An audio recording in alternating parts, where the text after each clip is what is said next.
She bathed in the blood of servant girls, convinced it would keep her skin young forever. Dozens of them, some barely into their teens, were lured into her castle with promises of work, and never seen again. When the bodies were finally discovered, the numbers were so staggering that even the men sent to investigate her could not bring themselves to record the true count.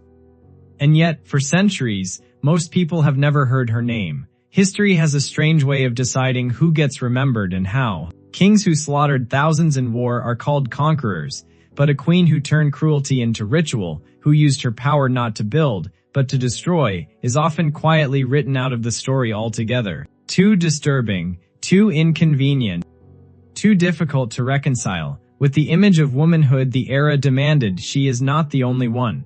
Across Europe, behind palace walls, and beneath layers of official history, there were others like her. Women who wore the crown, and used it as a weapon, women whose true stories were buried, rewritten, or erased entirely, not because the world forgot, but because someone made certain that it would. Today we are uncovering what was hidden, because the truth about power, cruelty, and the Queen's history tried to erase, deserves to be remembered exactly as it happened.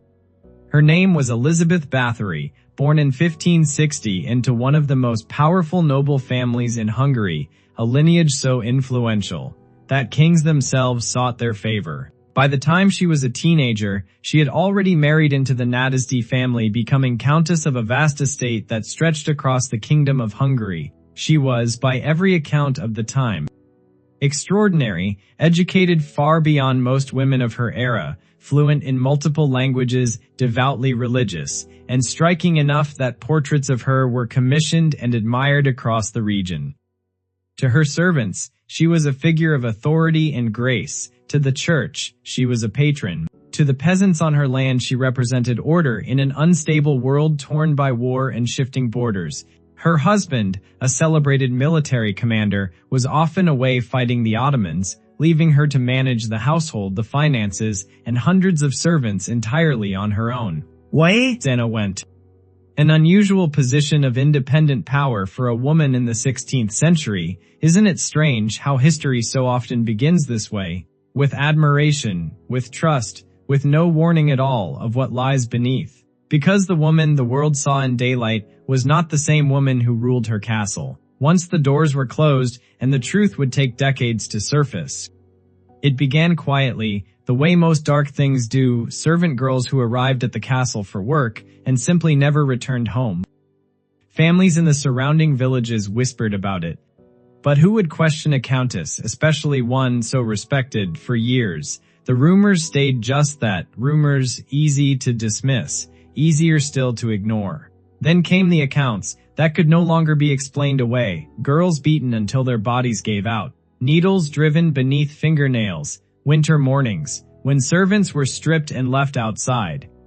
Until the cold took them, one survivor later testified that she watched as young women were led into a chamber and never seen again, their names quietly removed from the estate's records, as though they had never existed at all. By the time authorities finally raided her castle in 1610, they found evidence of a scale almost impossible to comprehend. Some records suggest dozens of victims. Others, compiled from villagers' testimonies over the years, suggest the true number may have exceeded 600, though we will likely never know for certain. What we do know is this.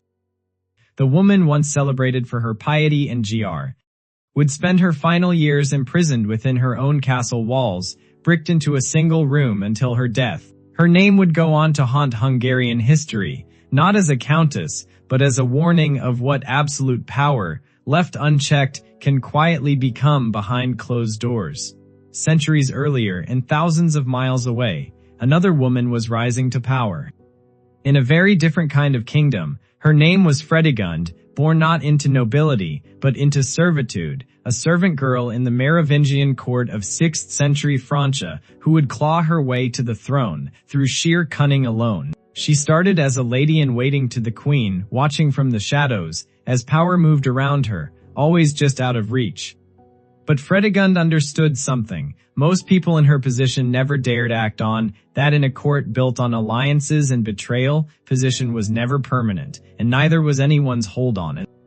When she caught the attention of King Chilperic, She saw not romance but opportunity, a single door that might never open again. To the court, she seemed ambitious, perhaps even admirable, a woman who had risen from nothing to stand beside a king. There is something almost inspiring in that kind of rise, isn't there? The idea that birth doesn't have to determine destiny. That a woman with enough will could rewrite her own story entirely, but those closest to her would soon learn what she was truly capable of, and how far she was willing to go, to make certain no one ever took that power away from her again. The first death was easy to explain away. Queen Galswintha, Chilperic's own wife, found strangled in her bed. Just days after Fredegund had risen to become his mistress, an accident, the court decided. A tragedy, nothing more. No one dared suggest otherwise. Not with Fredegund now standing beside the king as his new queen. But then came the others, rivals who fell suddenly ill after crossing her, a stepson. Clovis accused of witchcraft. On evidence, historians now believe she fabricated, tortured, and executed before he could ever challenge her son's claim to the throne. Her own sister-in-law, Brunhilde, would spend decades locked in a brutal blood feud with her, a rivalry so vicious it would consume 2 kingdoms and claim countless lives across a generation. Servants who knew too much simply disappeared. Bishops who questioned her were quietly removed from their positions. Those who might have spoken out learned one by one that silence was the only way to survive in her court. By the time Fredegund died peacefully in her bed in 597, an ending most of her victims were never granted, she had eliminated nearly everyone who stood between her and absolute power. History would remember her as one of the most ruthless queens ever to rule, a woman who proved that in a world built to exclude her, she would burn it down before letting it exclude her again. Now we come to the one history tried hardest to bury entirely. Her name was Ranavalona I, Queen of Madagascar, crowned in 1828. After the sudden death of her husband, a death many at court quietly suspected, she had arranged herself. She wasted no time. Within weeks of taking the throne, she had ordered the execution of every rival claimant who might threaten her rule, including members of her own extended family. What followed was one of the most brutal reigns in recorded history. Determined to purge European influence from her kingdom, she turned a trial by poison, known as the Tangina ordeal, into a weapon of terror. Suspected Christians, political enemies, and anyone she distrusted were forced to swallow a toxic nut. Survival meant innocence, death meant guilt, and death came far more often than survival. Historians estimate that under her 33-year reign, the population of Madagascar was cut nearly in half, some estimates suggesting over 2 million lives lost to executions, forced labor, warfare, and famine. Foreign missionaries who witnessed her rule described scenes almost too horrific to record, and many of their accounts were later suppressed or destroyed entirely, either by embarrassed colonial powers or by her own court eager to erase the true scale of what had happened. Unlike the others, her name rarely appears in Western history books at all, not because her crimes were smaller, but because the world that could have remembered her chose quite deliberately to look away. 3 women, 3 kingdoms, 3 centuries apart. And yet, the same pattern repeats itself, with unsettling consistency. Absolute power, left unchecked, rarely reveals its true face until it is far too late to stop it.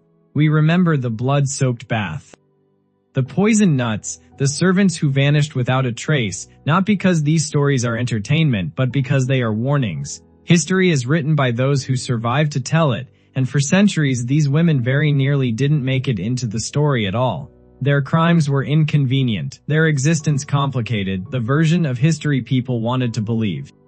But erasing the truth has never made it disappear, it only delays the reckoning. So the next time you hear a story that sounds too disturbing to be real, ask yourself, who benefited from making sure you never heard it? That question alone is worth remembering. If this journey into the darkest corners of royal history moved you, make sure to like this video. Subscribe for more forgotten stories history tried to bury, and share it with someone who needs to hear the truth too.